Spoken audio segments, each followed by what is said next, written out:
Good. Hey, welcome to Chill Under Pressure. I'm Les. I'm Rodney. And I'm Adam. And today we have a great special guest with us, Jennifer. Hey guys. Manzo. Hey, how you doing? Good. Glad to be Good. here. Thank you for joining us. Of course. Where are you broadcasting from? Maine. Sunny Maine today. Sunny Maine. For once. Yeah, there you go. Real quick, I want to diverge into you posted about your service truck, the red truck, right? Yes, I did. Tell us about the truck. So I have always been a van girl. I've always driven a van and decided I absolutely hated that. So I was looking for a service truck and instead found a completely LS swapped 6.0 cammed, tuned monster of a little GMC Sierra. And I was like, man, I really want that truck. And my husband's like, you're looking for a service truck. Don't be ridiculous. And I was like, but am I? So I ended up buying it. So I wrapped it with my company logos and it's my service truck. Every time I pull up to a customer's house, the kids all run out and they're like, burn the tires. That's awesome. Nitrous or no nitrous? No nitrous. She's straight fuel. That's where you're not being serious anymore. Yeah, exactly. That naturally aspirated. Very good. Well, I met you for the first time at the HVAC Excellence Education Conference where you went there to do a class, and I think I remember you telling me you're like going, I wonder how many people are going to show up for my class, and then it was like packed out. Yeah. So that was my first year. This was my first year teaching at HVAC Excellence, and I teach technicians for the most part. That's my bread and butter. But ESCO had reached out and asked me to teach instructors, and I thought it was a really good opportunity. I tend to be the progressive one in the industry, and not everybody loves that. So I was really like, oh, they're not coming to my class, Sure enough, there was standing room only. It was packed, and it was a great class. It was all about this time I taught about how to teach multiple skill levels in one classroom. So in HVAC, we tend to have apprentices and advanced techs and all these people because we don't have a lot of time. So we have to squeeze everything into an hour or 2 hours. So I taught a lot about learning styles and how to kind of bring those learning styles together, even though they're very different, whether it be auditory or visual or hands-on, and how to teach adults the same way we teach kids, basically, because it's something that we tend to really forget that those are the same people as they grow up. So yeah, it was a great conference. I was in love with it. So Jennifer, I mean, like you're doing this and you're teaching all these people, and now you're teaching the teachers, which is really cool. So that's a cool deal. You've obviously been doing this your entire life. This is your whole soul goal. You were a little girl and said, "I want to be an HVAC teacher." Like, how did you get your start, and how did you end up where you are? That's a great story. So, I did grow up wanting to be a teacher. I always wanted to be a teacher. I knew I was going to be a teacher no matter what. And in high school, I ended up getting my degree for early childhood education. So that was where I got my start in teaching. I owned a daycare and a preschool for 11 years. And the whole time simultaneously, my husband was doing HVAC. He was a technician for a big industrial company. And so kind of as I got older and I pulled all of my kids to homeschool during COVID, and just before COVID, I was looking at vocational classes online. I was like, how do you homeschool vocational classes? This is crazy. Mm. So I figured it out. I found SkillCat, and SkillCat is an awesome app that I use every day, obviously in my life, but most technicians do.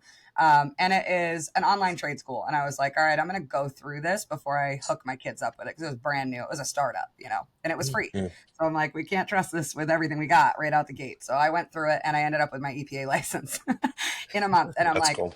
Oh man, this is crazy. Well, the owner reached out to me and the CEO and said, we need you to stay with us. Like, we can't lose you now that you're not a student anymore. And so I agreed to stay on influencing.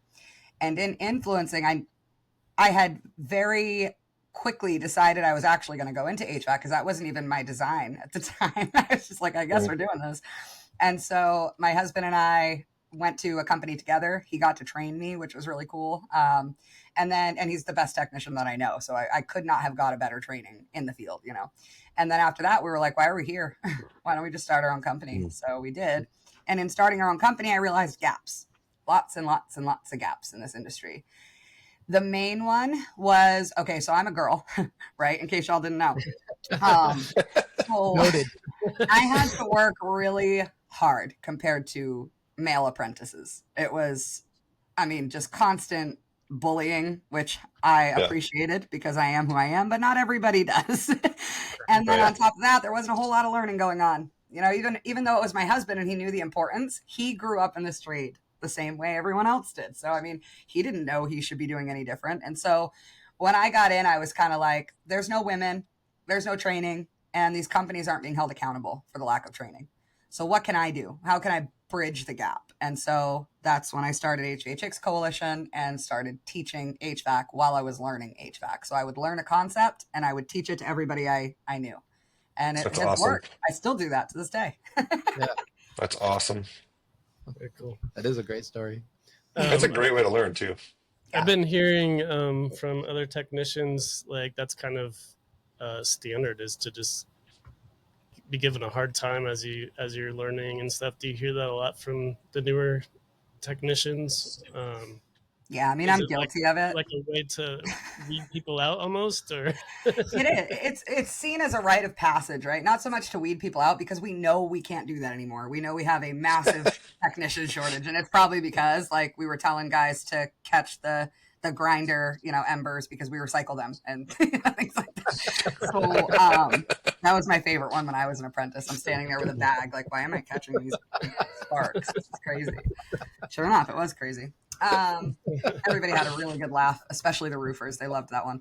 But yeah, so it's a rite of passage, but it's also, I mean, we're construction workers and you can take a lot of things and you can change them. That's not one of them. When you have a lot of men in one place, it's going to be silly and it gets really silly sometimes, but sometimes it goes past that and it goes to a point where older technicians do not want the younger technicians to learn, and I have found recently in the last couple of years, so everybody says they just are gatekeeping. They don't want to teach. They don't want anybody to take their job, right? That's not the case most of the time. And that's what I'm finding now. Now I'm finding that they don't know how to teach correctly. Mm-hmm. They don't know the information themselves. And if they just dog this guy until he leaves, well, then nobody's going to expect him to have taught him anything. And especially, it usually goes really, really well for the first couple of weeks. And then we see this pattern of panic. And it's the lead technician not knowing how to further the education of their apprentice. So that is kind of my main focus now is how do we get advanced technicians trained? Anybody can train an apprentice. It's very, very large amount of curriculum out there that is free. I make it myself, so I don't need somebody to give me curriculum. Like I can train an apprentice with my eyes closed, but we have a real struggle of where do we send them after that? After I train them to know the refrigerant cycle and to know what they're supposed to do per the EPA and to give them some, you know, on-site technical information, where do they go? They go to a guy who never had that himself. So when I'm sending an apprentice to a job site with a 40-year tech as his lead, that 40-year tech has less of an education than my apprentice I just sent him. And so when my apprentice says things like, wait, what are you doing? We need to test the airflow first. The lead goes, airflow, schmearflow, beer can cold. What are you talking about? We got 55-degree supply air, move on. So, I mean, there's a point where it's fun and it's great and it's awesome. There's another point where it's just not that at all. It never started as that. It started out of panic. Yeah. And when that happens, it becomes cruel and it becomes mean and it becomes a hostile work environment. And I'm not even coining that HR term. I mean it. It's really hostile. It's like you're fighting for your life just to stay on a job site. You're afraid this guy might even hurt you. You know, that's how bad it gets. And for women, you can imagine that is multiplied by a lot. Yeah. Men don't know how to teach women anyway in this industry. Like just because you've never had a woman in your class, you've never had a female apprentice, you have no idea what you're doing to begin with. And then add that panic of she's probably already smarter than me about this, about my craft, you know? She probably hasn't been cutting corners for 40 years and I have. You know? So. Insecurities drive a lot of bad behavior. That's right. Big time. Right. and now I'm going to get exposed. Like I don't know how to relay the information, or I don't know it, and I'm about to be Punked out by a exposed. girl. Yeah, Yeah. exposed. Yeah. And a lot of bosses. So my first boss was the biggest culprit for this. And I think this is why my eyes were so open to it so quickly, and a lot of other people's weren't. So my boss had never hired a woman, very clearly, you know, and it was a new company, and he had just poured, I mean, he took so much debt on to start this company just because he needed it to succeed. He told everybody it would succeed. He told everybody he was ready, and he wasn't. He was like a 3-year tech. I mean, he was not trained to where he needs to be to own a company in the technical side, let alone the company side. Right. So he took us on, and we were great technicians. So he got really confident. And when you have two people in the same van that are both really great technicians, but one is still learning, you're expected to be one of those teachers as well. You own this place. How do you want it done? Not necessarily what's the industry standard. And so I would ask him questions, and he would make things up. And at the time, I didn't want to believe that. I wasn't like, oh, I'm sure that, you know, that this zone valve actually melts wax in order to open, as if that makes any sense at all. But that's what he told me, because I asked him how a zone valve worked, you know, and I realized in my research on my own that people do this. They don't know what to say. So they just say something instead of saying, I don't know. You know, I don't know. We should go look that up together. Right. Let's go figure Do you that know out. someone we can ask, Jennifer? That's a great question. You know, it's that easy. Right. But to some people emotionally, it's not that easy. It's just a massive blow to their ego. So I had to leave, and we both left. We both ended up leaving, and it was the best decision we ever made. But in coming so quickly into the trade, and then so quickly into company after company, and then so quickly into my own company, I was left to the wolves, and that I didn't want that for any other, at the time, woman. So HVAChicks Coalition was started for women primarily, until I realized we're only 2% of the trade. So who am I really helping? You know? I opened it up to everybody very shortly after, probably 3 months later. You know, it was like, this is stupid. But yeah, I didn't want any other woman to go through that. As I was living it, though, I realized it's not just women, and we very, very much are in the same boat here as apprentices. So that's where everything came from, that drive.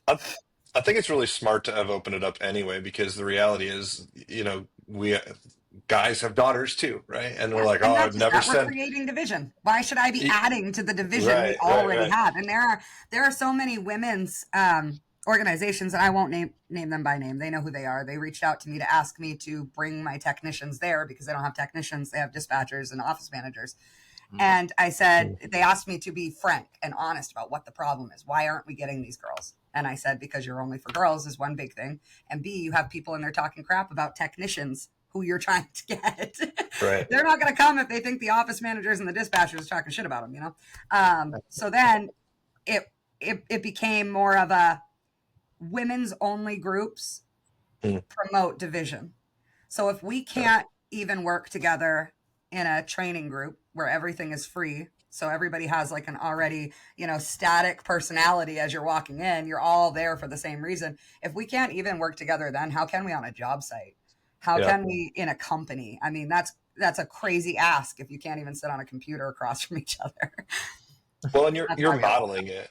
So I mean, you know, what you're saying makes a ton of sense, right? Why create division? But you're also now out and present and showing up and engaging and leading leaders. And so as a model, it's like, oh, maybe this isn't as scary. You know, I mean, look, you know, I think a lot of reasons that even we have a trades problem in general with staffing and new people coming in is because people are like, I don't want my kid, you know, having to go through that crap that I see everybody else going through. I don't want them to do what I had to go through or whatever, even if it's, you know, that self-sacrifice. And now to go, definitely wouldn't want my daughter to have to go through it, right? You know, that kind of old school thinking. And the reality is to see females winning and pursuing and leading in the industry is like, oh, maybe it isn't. Maybe this is an option. Maybe this is real. And I think it's a good thing, not only for, I mean, certainly for the women and girls who are growing up and going, hey, I can do that. They can achieve. Right. But also for the rest of us who are, you know, old guards sitting around, a bunch of middle-aged white guys, whatever you want to say, and look at the group and go, hey, you know what? This is good. This is a really good thing for the industry. And we can join in that. So, I mean, you know, honestly, you were one of the first people we thought, hey, you know, for one, we've done some stuff with you. And so we're like, hey, she's a great personality and we like what you're doing. And we want to further that too. and kind of join you in that endeavor of getting, not only more people in general, but more women involved in the industry. Because I think we can only grow and learn when we do that. So For sure. it's Absolutely. awesome. I was just gonna ask. So, did you ever talk to like the CEO of SkillCat about like you're going through training, you graduate out, and so out of all the people going through, he's like, "Oh, we want that student who just graduated to stay with us." Like that. There were two reasons. What do you Yes, grant? he talks about this openly all the time. You guys will see podcasts with Rashir Shah on it, and you'll hear this story. So I hate telling it though because it's just so braggartly. But so I was the first is a main one. I was the first to graduate with the whole program. I was the first to ever do that. So that was one main reason. The second was my scores were astronomical in this field. At the time, I don't think he realized that that's because I'm a teacher. I know how to study. I study for a living. That's what I do. But also, it takes a great interest. If any of you have seen the EPA test, which you have, it takes a great interest in order to overcome the severe boredom of that course. And I teach it every day. It's on the board right now. This is the core, and it's just like even the board just looks dull. It's awful. I can't stand this test. But yeah, that was what it was. And he reached out and he was like, "There's just something about you that like I'm not ready to let you go yet, and I'm just wondering if you want to work with us." And I'm like, "Doing what?" He's like, "I don't know, but I'm willing to pay you $500 a month to find out." Let's do it. Let's do it. So I started the TikTok, and I had never been on TikTok in my life. And it was just an idea he had. I mean, we fail fast at this company. Whatever doesn't work, we get rid of it. That's the end story. But the TikTok ended up not being one of them. And so I ended up growing that TikTok in 3 months from 1 follower to 5,000 followers, which, mind you, I still have not done on my own page in years. So that's saying something. We were getting millions of views. I mean, it was insane. People in the industry just fell in love, not just with skill, like they didn't know about SkillCat at the time. And I mean, when your choices are go to trade school and pay $5,000 to $14,000 for a crappy education. And yes, I'll say that out loud because it's true. We need to pay teachers better in the trades. But that's your option. And there's like maybe only one, like in Maine, there's only one school you can even do that at. So you're waiting. You could wait a year to get into the industry you want to get into. Well, by that time, you've had to work somewhere. You're not coming in. It's just the end of story. So when that's your choice, or you can pull out your phone and you can go on an app and you can get your EPA license in 3 months or a month, depending on how fast you work. And then you can go and get hired because they also help you with resume support. You can also get certifications for every single class on SkillCat, which is over 200. So like you have this portfolio. And I will never forget walking into my first job and I had printed every certificate I had gotten from SkillCat just because I knew it would look good. So I was like, they're not going to read all of these. They're not going to see that one of these is how to use a multimeter, right? But they're going to see this stack. And so I did. I put them all in, the flashiest pages, and I brought it in and I threw it on his desk. And he goes, "What's this?" I said, "That's my credentials." And he's looking at me like, men don't even have these many credentials. What are you talking about? And he's flipping through it. And luckily I put the really important ones on the top, my EPA, my trade school diploma. And so he got through the first 3 and I'm like, and he puts it down and he's like, "You're hired." So that's like a really big thing that a trade school can't even offer you. You don't even have that opportunity. So when those are your two choices and you live in 2025 post-epidemic, you're not going to go to trade school. It just doesn't make sense. You're still going into debt, especially with the economy the way it is. $5,000 is a lot of money right now to anyone. And I mean, to rich people, $5,000 could get you a lot of money, right? Could get you a lot of nothing right now. So if you're throwing that out to something that isn't going to give you a return for years, that's just like college. You might as well go to college. It makes no sense. So instead, we've virtualized it. And then this was what Rashir needed me for. So that was always there. That's always been a thing, right? Since the beginning of SkillCat, 6 years now. And what I brought was the ability to further that. So through SkillCat, I don't train individuals. I train individuals through HVAChicks Coalition for free, but I don't charge people to train them as an individual tech. Through SkillCat, I train whole companies, and I'm talking fleets. I have one in New York that has like 27 apprentices right now that I train.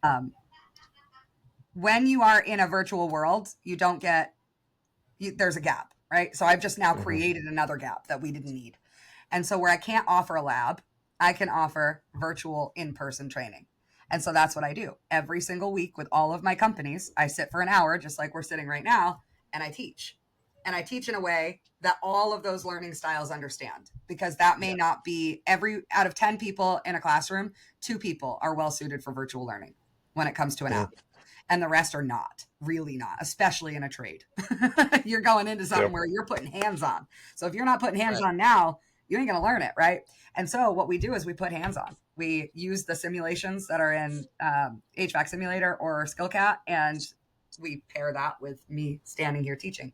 This way, they're able to ask those questions. If you're looking at an app, you can't ask a question. You're just, the answer's wrong, and that's it. And you don't know why. Yeah. So I'm able to address that. So, and then on top of that, we have our 24-hour tech support line, which comes with every single one of these companies. Companies pay for it. Individuals do not. It's free. They then call me. So I'm their instructor. But when they pick up that phone and they're in front of a unit, they're calling me, the person teaching them every week. So when they get me on the line, I'm able to walk them through. They just had an entire training session in 20 minutes with hands-on. So this pairing has closed every gap possible. It's amazing. And like hyper. I got a question. When they call you, does your AI assistant bully them like they bullies me? You're going to hate this, Les, but I don't have an AI system for the tech support line. Just for Les. Just wanted to clarify that. You can imagine that when people get my personal number, it's not always a fun thing. Yeah. Usually they got it because they searched for it, which means they doxed me and they want to come after me for progressive teaching. That's typically what happens. How dare you tell them to take their temperatures? It's wrong. Yeah, right. And then I wanted to ask you, I just wanted to clarify, you're the first one to pass the full set, male or female. Yes. Yeah. First one. Back to our previous points. That's awesome. Points. Yeah. Thanks. That's very cool. I want to say too, I appreciate like in all of your LinkedIn posts and stuff like that, like how you're covering the technical side so well. I hear a lot of times like the trade schools, they're teaching a lot of like how to be a salesman. Yes. I'm wondering, do you cover any of sales at all, or are you completely going on the technical side? I do. So at first I didn't, because I don't believe in pushy sales, and I know how companies will spin it, and I know what will happen, and I don't want my name on that. And I decided that was completely wrong, because now all they have is Grant Cardone or Gene Slade, or they have a guru with a program that is cookie cutter for every company, and it maybe worked for one, and the rest, it drove customers out. And so that's their only option if I said no. So for the first few years, I was like, no, we're not teaching sales here. You're going to learn all you need to sell. And this will always be my motto. All you need to sell an HVAC unit is technical knowledge. Because if you walk up to a unit and you condemn it and you can't tell them why, or you make something up as to why, they're going to get a second opinion. And if that second opinion has any technical knowledge at all, you're in the bag. They're never calling you again for sale or a repair, for nothing. So you have to be very, very careful with these objection-based sales, because there are objections, and this is what I say. So you guys will watch the Wolf of Wall Street, and they'll tell you there's no objection you can't overcome. And that's not true. Not in 2025. That's not true in America. There are people who legitimately do not have the money. They can't even pay for a repair. And that is, we eat tonight or we don't. Or even worse than that, we don't even know how we're eating tonight. And that's 100% real. And that's your neighbors. That's people on your block. That's not people out in a third world country. That's America. So if we teach that there's no objection you can't overcome, we're teaching a lack of empathy. So what I teach is empathy-based sales. I teach humanism. How do you connect with a customer? Because if you don't connect with a customer, that customer will never buy anything from you. And it doesn't matter what you're selling. You could try to sell them, a stick of gum, and they'll say no. And the reason is they don't trust you. So if they don't have a reason to trust you, they're not going to give you their money, first of all. And second of all, they're probably going to talk to their neighbors about you, about how they didn't connect with you. They got a bad feeling. They this, they that. So instead, which is way worse than the other side of that equation. Oh gosh, the amount of money a company can lose from a poor salesman it's not measurable. It's just like getting callbacks on every call. That's what it would be like. So instead, we teach empathy-based sales. You walk into a home, and what are your soft skills? Because nothing matters after your first impression. Nothing. So what is your first impression? Where do you park your van? Where is the correct place to park your van? How do you approach a door? How many steps back do you take after you approach that door? And I mean, we nitty gritty this, and we do it for psychological purposes, because by the time the door opens, they already have an impression of you. You don't get to choose. You can only choose by from the moment you pull in, even before that. Is your dispatcher calling and saying you're on the way? If not, you lost a sale. Are you, if your dispatcher doesn't, if that's how your company operates, are you sending that text, that on my way text? If not, you lost a sale. And that's before you ever showed up. You had no chance. So turning yourself to people's empathy, to people's deep-seated need for human connection is the best way to sell, in my opinion, only because I've seen the data and it works. So if I walk into a house and they know I'm there to sell, they're not going to buy from me. That's right. Now, even if they called me for a quote, they're not going to buy from me if they think I care about that sale. What I care about, people do business. Oh, go ahead. People do business with other people, right? They're looking for a connection. They're looking for somebody who's honest, who they can trust, who they can believe, and they're calling you because there's something broken. So then, if they don't trust, if you walk up and don't embody this moment of I can trust you, I'm about to let you in my house. How am I supposed to trust you that it's really a capacitor? Oh no, I have the whole unit's got to go, right? Right. Right. So I mean, you're so right. If people buy from other people, they buy from humans. They don't buy from AI bots. I mean, like all kinds of stuff that people are like, oh no, this is the answer to the sales problem. The sales problem is your technicians, the people you have on the front lines. Right. Yeah, they're you've told them you have to sell more stuff. And instead of telling them be real. You incentivize sales. I do not incentivize sales at my company. In fact, I don't allow technicians to sell at my company. Only Val or I can sell at my company. If you have a lead, that's great. Give it to us. It's not your problem. It's never been your problem. If a customer asks you a price in that case, you can then say, I don't know anything about the pricing. I don't do the pricing. I don't even sell. And do you know how much trust that gains in my technicians? So then if my technician calls me up and they're on site and they say, this is an R22 unit, the fins are falling off, it's in bad shape, we got to change it out. Then I call and talk to my customer as the owner, and I say, this is what my technician is seeing. How much trust does that put in my technician? All of it. Right. He didn't even approach me with this because he didn't want to sell me something. That's incredible. But even further than that, most companies can't afford to do that. They're fleets. I have a tiny company, tiny. Yeah. So a fleet company can't do that. So what do? What they do is they put technicians in the home. And if you have technicians who know what they're doing in the home, you don't have a need for a sales force. You can fire them all. Don't have a need for it whatsoever. All you have to do is know that technician has done all that he can other than sell, and that the correct choice for the customer is to buy a new unit. And if that customer knows that that's your reputation, doesn't even matter what you say. Yeah, my neighbor down the road had the same thing happen. I figured mine was on its way out. That's what you'll get. Not, what do you mean? I need a whole new unit. This unit's only 27 years old. I just bought it. You'll still get that. I was doing that the other day. I went out and looked at my own units. I'm like, man, these things are like new. And I started looking, like, man, why is there rust on them? Actually, they're 18 years old. Yeah, but 18 years ago feels like yesterday. It does. 18 years when you're a grown up feels like no time at all. Like I look at MTV and I'm like, what's happened to me? I'm so old. Well, yeah, especially when you pay for the unit, you're like, I just bought those. Just all the money for it. Wasn't that like last month? Yeah, no. Yeah, I just went live with the fact that I'm running old HVAC equipment at my house, and it's time. So I know it's time. No, mine's not even hooked up, so don't feel bad at all. It's always us. It's always HVAC guys. I put in a whole new unit with a new coil, new outdoor unit, whole 9 yards last year. And then I didn't hook up the ductwork because I have monitors. I'm in Maine, so I have gas monitors. I mean, they're going to be the better heat anyway. So I was just like, whatever. And then my office was so cold. And I was like, instead of beating myself up about not putting the ductwork on, instead I put a whole ass mini split in my office. Just picking up my ductwork. I mean, that's how we roll. Get it done. And that mini split will last 24 hours a day, I promise. It's not the right. So you do train the trainer, you're doing skill cat, all these things. How much are you in the field at this point? All the time. So my technical schedule for in the field is 6 days a week. Do I always get in the field 6 days a week? No.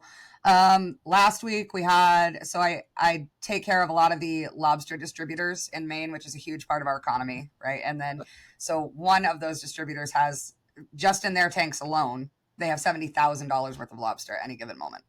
So we lost a chiller condenser, we lost a compressor.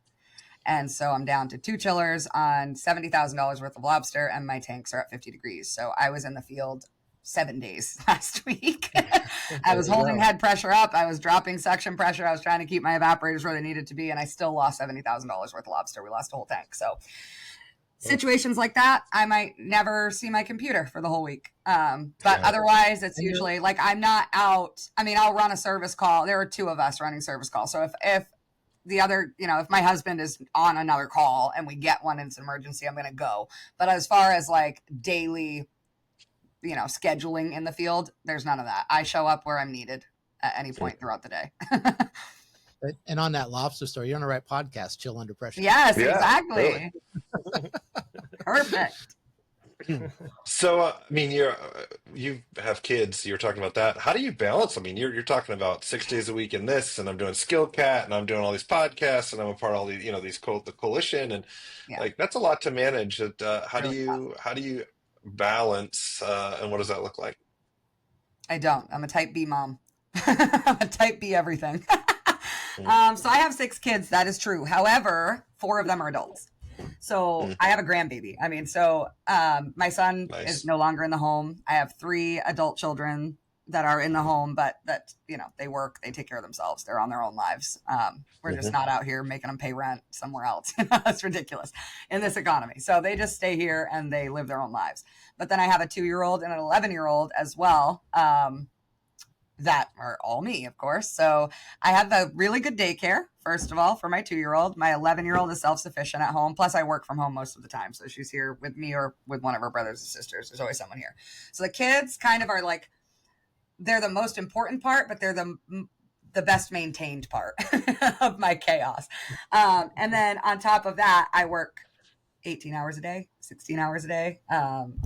Really, it doesn't matter. I don't have set hours for any of the jobs I do. I won't take a job if it requires set hours because it's impossible. It gets to a point where it's just impossible. So my time in the field being as needed is because being a national training company, I'm able to have really good guys in the field. Most company owners don't have that ability. They don't have that option. So they're in the field constantly. I don't have that problem. And also when one of us needs to be in the field, there are 2 of us. We're not a one-man show. So Val's able to be in the field, which helps a lot. And then I'm not the only person on the tech support line. I have 4 days a week still, which sucks. If anybody wants to do tech support, you give me a call. We'll train you up. It's volunteer though. You don't get paid. So we have 4 of us on that line. So we have people, Jimmy takes 2 days. Val is swing shift. So he'll cover us at any point. Like right now, if I have a meeting, so he's covering me now. So we just kind of balance it that way, but we are all volunteers as well. So nobody gets paid for that line.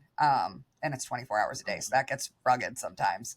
But then as far as like the coalition goes, I have a full staff, again, all volunteers. So I have a 5-man staff on the coalition that they handle. I do all of the teaching on Saturdays for the most part. I do have one other instructor that will take some weeks when I can't. But I do all of the Saturday training. I run the book club. My assistant and I do the mentor matching. So we have 80 mentors matched with mentees, and it's all one-on-one. Cool. So we have to make sure they match. Like we can't just run it. I could run it through AI and make a match, but we've got to make sure that, this guy, what he did in his career matches up with what his mentee is doing now or vice versa. Right. But we have some of the best mentors ever. Like I just want to mention that because it's freaking amazing. Like Bill Spohn from True Tech Tools, the owner, is one of our mentors. And we have Ty Brannaman, Love to HVAC. He's one of our mentors. Like we have the best mentors in the world in our coalition. That's cool. And they're all matched with a regular tech. So that regular tech is a really good tech. But yeah, I just balance it by working all the time. So but the other thing is a lot of it's virtual.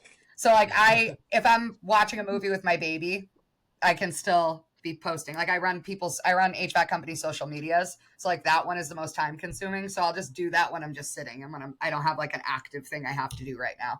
So it's not balanced at all in any way. It's just fit it in. Whenever you can do it, fit it in. Spinning plates. Yes, spinning Well, plates. it sounds like it's just an integral part of your life. Like all of this is Yeah, meshed together. So it's not like, yeah, oh, I'm leaving this alone. I mean, obviously no. there's times where you have to leave things alone, Oh yeah, leave there's your choices. 2-year-old with daycare or whatever. But Right. it sounds like in general, it's like, no, this is just a part of my life, and I'll sit It's and just watch who a we movie with are. you while I do this. Yeah, I Yeah. mean, And my it's family yeah. is so, I mean, and that's what people are like, your life must just be chaos, but it's really not. Like we have time to do family things. We go on trips, we travel a lot. Like it's more just, people don't understand it because they don't live like us. And I wouldn't either Yeah. if I had a choice. It just happened so slowly, but quickly at the same time that it just kind of went boom and worked. And if it doesn't work, and that's the other thing, I have to be very serious about my choices. Because if something isn't going to work and is going to throw everything off kilter, I have to say no to it. And that's the hardest part for me. So right now I'm actually looking at relocating.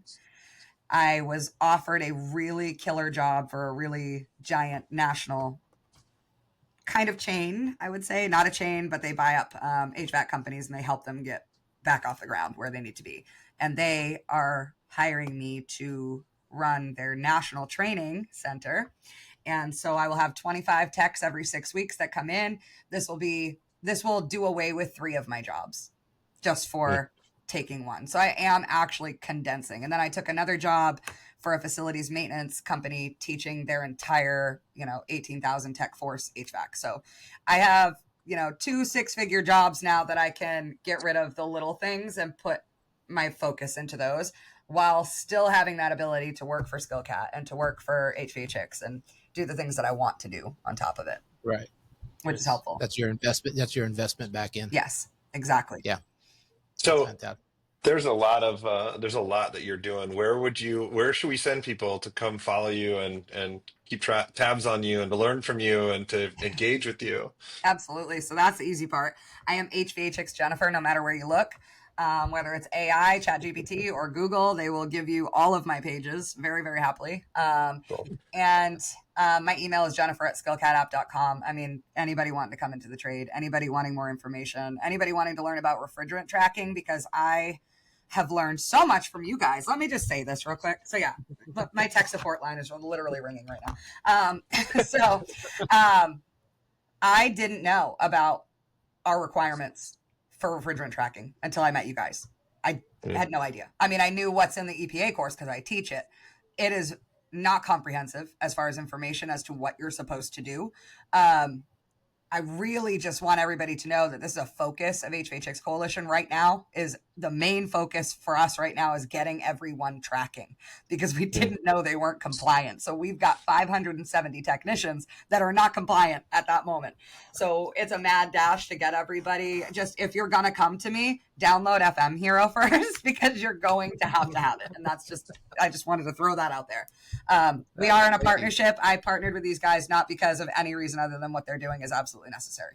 So do it. I wouldn't tell you to do it if not. So if you haven't downloaded that, and if you want to learn from us, you're going to need to download SkillCat. So just be ready for that. It's the only thing we charge for, and it's $9 a month with our discount. So everything else is free. So you will get, working with HVAChicks Coalition, you'll get the full trade school on SkillCat, your EPA licensing, your NATES, whatever it is that you want. You'll get refrigerant tracking information on exactly what you're supposed to do through FM Hero. On top of that, we have a CRM that we use, Field Pulse, that you'll be able to go in and take care of your entire education right through that CRM. And then every weekend we have a tech hangout at 10 a.m. on Saturday mornings, which is a whole lot of fun. We all get together and we shoot the shit about how much we hate our jobs. It's amazing. And then we have the HVAChicks radio show, which we have got to get you guys on. It's a great new show. It is. We'd love it. Instead of having 2 hosts like I had at my old show, we now have every member hosting.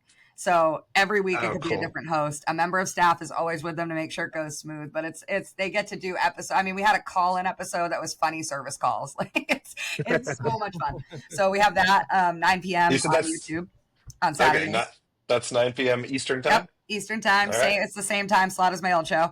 And then we have Saturday afternoons. We have free training, 2 p.m. Eastern time in the Coalition on our YouTube page, HVAChicks Co-Official.